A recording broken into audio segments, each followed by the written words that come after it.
Ce bulletin que nous ouvrons, cher Tidiane, avec l'affaire Ousmane Sonko, les avocats de ce leader politique jouent leur dernière carte. Oui, les avocats d'Ousmane Sonko, Fati, qui ont déposé hier à la Cour suprême un rabat d'arrêt après la publication de l'arrêt de la Cour suprême cassant le verdict du tribunal de Ziguinchor qui avait ordonné la réintégration du leader de l'ex-Pastef sur les listes électorales. Ces avocats invitent à une célérité de la procédure donc pour permettre à leurs clients de pouvoir participer à l'élection présidentielle. Nous en parlerons tout à l'heure dans l'actu commenté. Et puis toujours sur l'actualité judiciaire avec donc le procès de Oustaz Oumar Sall qui est prévu vendredi 1er décembre au tribunal de grande instance de Dakar. En attendant, retenez que le collectif des plaignants contre ce Oustaz donc fera face à la presse. Ce sera donc ce mercredi.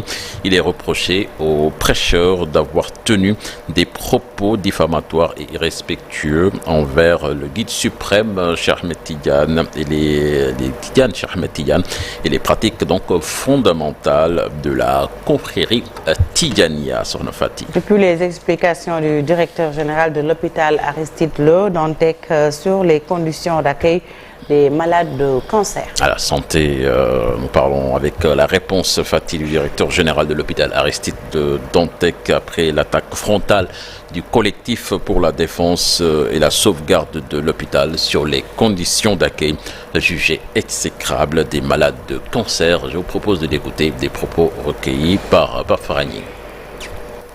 Porter une réponse à la proposition de l'attaque du collectif pour la défense et la sauvegarde de l'hôpital Aristide Le Dantec sur les mauvaises conditions d'accueil à l'hôpital Dalal Jamm des malades du cancer. Le directeur de la structure hospitalière a permis aux journalistes de faire un tour dans le service néonatologie pour constater.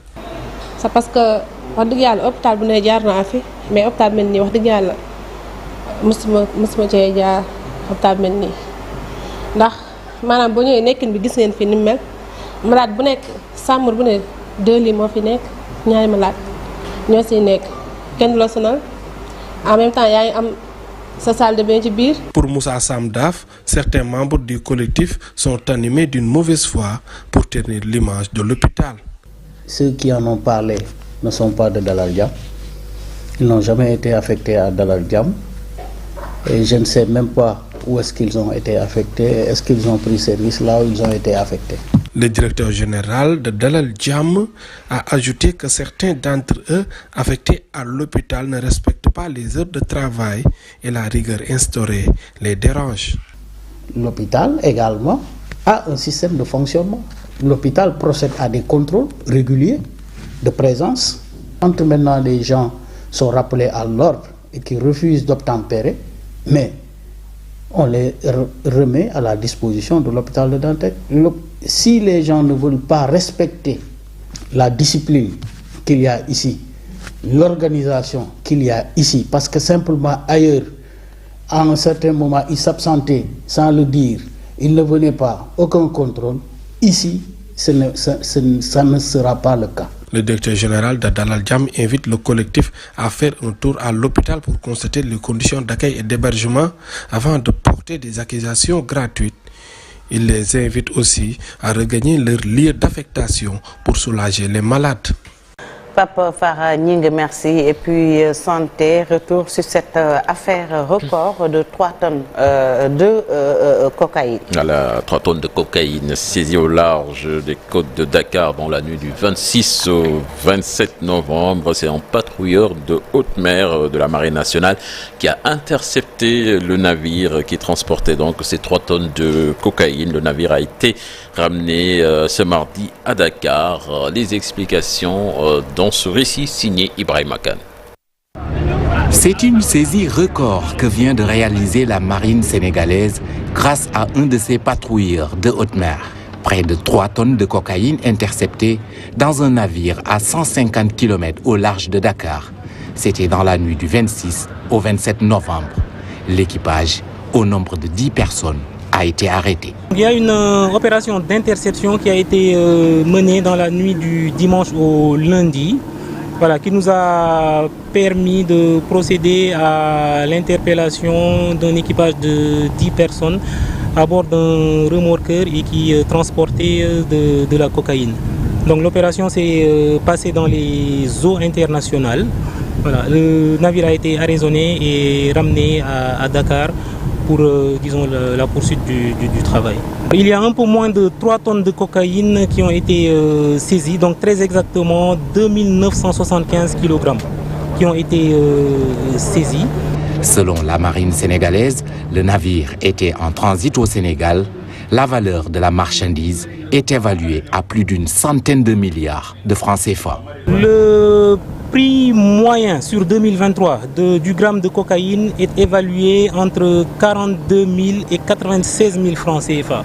Donc si on se met sur le prix le plus bas, donc 42 000, donc à peu près 3 tonnes, on dépasse largement 125 milliards de francs CFA. Donc ça donne à peu près une idée de la valeur du produit. Le Sénégal, une zone de transit de la drogue qui se confirme au fil des mois. Déjà, en janvier, plus de 800 kg de cocaïne avaient été saisis au large de Dakar.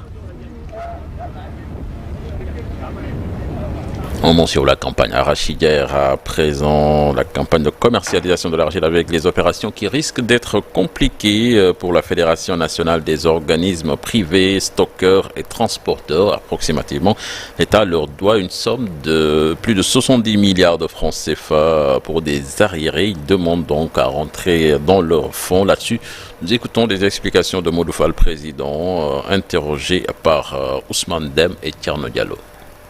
La conférence des Nations Unies pour le commerce et le développement a estimé le montant des flux financiers illicites en 2020 à 88 milliards de dollars américains, ce que l'Afrique perd dans ce domaine. Nous avons estimé qu'il fallait prendre en charge cette question. Toutes nos excuses, ce n'est pas le bon élément. Certainement, nous y reviendrons en Wolof. Voilà, Fatih, c'était là l'essentiel de l'actualité nationale de ce matin. Merci beaucoup, Cheikh Tidiane, pour la première tasse actu. Une première tasse actu bien digeste. Tout de suite, l'actualité hors de chez nous.